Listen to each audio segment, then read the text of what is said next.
Hi పిల్లలు. ఏంటి బుజ్జి నవ్వుకుంటున్నావు? నా ఫ్రెండ్ పెన్ ఇచ్చి ఎక్స్చేంజ్లో పెన్సిల్ తీసుకుంది.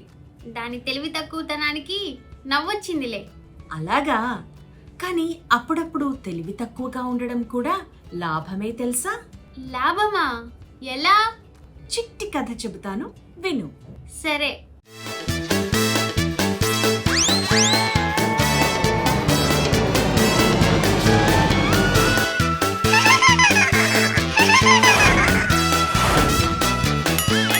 కృష్ణదేవరాయల కాలంలో ప్రతి సంవత్సరం అందరికన్నా ఎవరు తెలివి తక్కువ వారు అనే పోటీ జరిగేదట.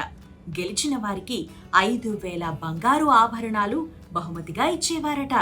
అలాంటి పోటీ కూడా ఉంటుందా? రాజు తలుచుకుంటే దెబ్బలకు కొదువా అని రాజు ఏమైనా చేయగలడు కదా. నిజమేలే. అయితే ఆ పోటీ పెట్టినప్పుడల్లా తెనాలి రామలింగడే గెలిచేవాడట. అదెలా? తెలివిగా ఉండడం కష్టం, కానీ తెలివి తక్కువగా ఉండడం కష్టం కాదు కదా. కరెక్టే. అందుకనే ఆస్థానంలోని మిగతా వాళ్ళు తెనాలి రామలింగడి సేవకుడికి లంచమిచ్చి తెనాలి పోటీకి రాకుండా తలుపు బయట గడిపెట్టమన్నారట. సేవకుడు అలా చేశాడా? లంచం తీసుకున్నాడు కదా, అందుకే చేశాడు. అయ్యో. ఒకవైపేమో పోటీ మొదలైపోయింది. అందరూ ఒక్కొక్కరిగా వచ్చి తమ తెలివి తక్కువతనాన్ని నిరూపించుకుంటున్నారు. పిచ్చి జనాలు కదా. సాయంత్రం అయిపోయింది. పాపం తెనాలి రామ.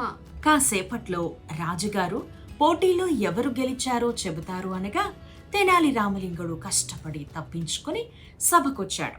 అమ్మయ్యా, వచ్చాడా? అప్పుడు రాజుగారు, తెనాలి రామ, పొద్దున్నుంచి కనిపించలేదు, ఎక్కడికి వెళ్ళావు అని అడిగారు. ఏం చెప్పాడు? రాజా, నాకు కొన్ని బంగారు ఆభరణాలు అప్పుగా కావాలి, అందుకనే ఊరంతా తిరుగుతున్నాను అన్నాడు. తర్వాత ఏమైంది? నువ్వు వట్టి తెలివి తక్కువ దద్దమ్మలా ఉన్నావే అన్నాడు రాజుగారు. ఎందుకు ప్రభు అలా అంటున్నారు అడిగాడు తెనాలి. ఏం చెప్పాడు రాజు? మరి నీకు బంగారు నాణాలు కావాలంటే పోటీకి రావచ్చు కదా. ప్రతి సంవత్సరం పోటీలో నువ్వే గెలుస్తున్నావు, ఈ సంవత్సరం కూడా గెలిచేవాడివి, బంగారు నాణాలు వచ్చేవి అన్నాడు రాజుగారు. తెనాలి రామ ఏమన్నాడు? అప్పుడు తెనాలి, రాజా, నిజంగా నేను అందరికన్నా తెలివి తక్కువ వాడినా అని అడిగాడు. రాజు, అవును, నువ్వు ఒట్టి తెలివి తక్కువ దద్దమ్మవి అని చెప్పాడు. తర్వాత ఏమైంది చిట్టి? వెంటనే తెనాలి, మీరే ఒప్పుకున్నారు కదా మహారాజా, నేను అందరికంటే తెలివి తక్కువ వాడినని. అయితే ఈ పోటీలో విజేతను నేనే, ఆ బంగారు ఆభరణాలు నాకే ఇప్పించండి అని అడిగాడు. ఓ, అలా వచ్చాడా? అవును.